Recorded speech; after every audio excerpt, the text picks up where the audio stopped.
വയനാടൻ കാടുകളിലെ മഞ്ഞക്കൊന്ന നിർമ്മാർജ്ജനം ചെയ്യുവാൻ കേരള പേപ്പർ പ്രൊഡക്റ്റ് ലിമിറ്റഡുമായി സർക്കാർ ഉണ്ടാക്കിയ ഉത്തരവ് അവ്യക്തമാണെന്ന് പ്രകൃതി സംരക്ഷണ സമിതി. മഞ്ഞക്കൊന്നയും അധിനിവേശ സസ്യങ്ങളും മാറ്റുവാനുള്ള തീരുമാനം സ്വാഗതാർഹമാണ്.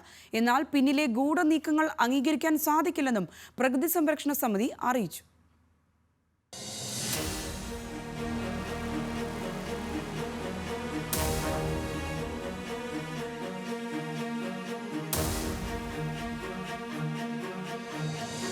തമിഴ്നാട് സർക്കാർ നീലഗിരി മേഖലയിലെ മഞ്ഞക്കൊന്ന അഥവാ സെന്ന പിഴുതുമാറ്റാൻ മെട്രിക് ടണ്ണിന് 350 രൂപ നിരക്കിലാണ് കരാർ ഒപ്പിട്ടിരിക്കുന്നത്.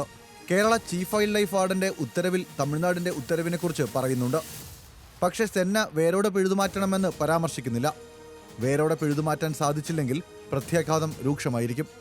മുറിച്ച മരക്കുറ്റിയിൽ നിന്ന് നിരവധി ചെറുതൈകളാണ് മുളച്ചു പൊന്തുക. ചുറ്റും പടർന്ന് ചെറുവേരുകളിൽ നിന്ന് തൈകൾ മുളയ്ക്കും.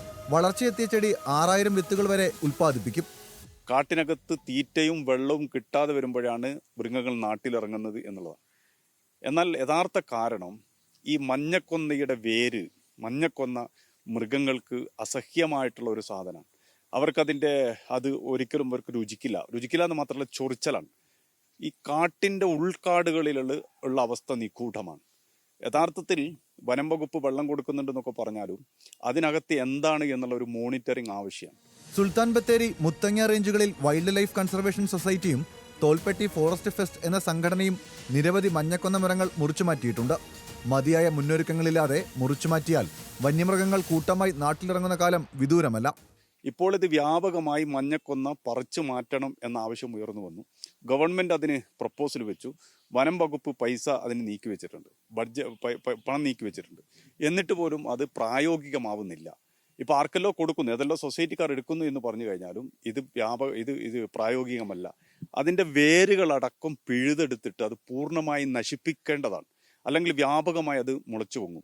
ഈ വനം വകുപ്പിലെ തന്നെ ചില ആളുകൾ പറയുന്നത് ഇതിനകത്ത് ഉൾക്കാട്ടിൽ ഇത് വളരെ നമ്മൾ സാധാരണ ജനങ്ങളോ അല്ലെങ്കിൽ മറ്റു വിഭാഗം ആളുകളൊന്നും കാണാത്തതാണ്.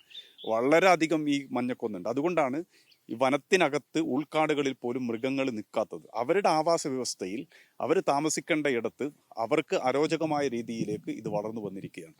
തമിഴ്നാട് സർക്കാർ വിദഗ്ധ സമിതിയുണ്ടാക്കി പഠനം നടത്തി ഹൈക്കോടതിയിൽ സമർപ്പിച്ച നാഷണൽ വൈൽഡ് ലൈഫ് ബോർഡിന്റെ അംഗീകാരത്തോടെയാണ് മഞ്ഞക്കൊന്ന ഉന്മൂലനം നടത്തിയത്. അതിനായി SPOയും ഉണ്ടാക്കിയിട്ടുണ്ട്. വിറ്റുകിട്ടുന്ന തുക അതാത് FDAകളുടെ അക്കൗണ്ടിൽ അടയ്ക്കും. തുടർന്ന് ഈ തുക വന പുനരുജ്ജീവനത്തിനും സെന്നയുടെ തൈകൾ മുളച്ചു പൊന്തുന്നത് തടയാനും ചെലവഴിക്കും. എന്നാൽ കേരള സർക്കാർ യാതൊരു പഠനങ്ങളും നടത്താതെയാണ് SPO ഉണ്ടാക്കിയതെന്നും വയനാട്ടിൽ മഞ്ഞക്കൊന്ന നശീകരണത്തിന് ഒരുങ്ങുന്നതെന്നും ആക്ഷേപമുണ്ട്. പ്രാദേശിക കർഷകർ, പരിസ്ഥിതി പ്രവർത്തകർ, വാർഡ് മെമ്പർമാർ എന്നിവരടങ്ങിയ നിരീക്ഷണ സംവിധാനം ഒരുക്കണമെന്നും പ്രകൃതി സംരക്ഷണ സമിതി ആവശ്യപ്പെടുന്നു. ന്യൂസ് മലയാളം, വയനാട്.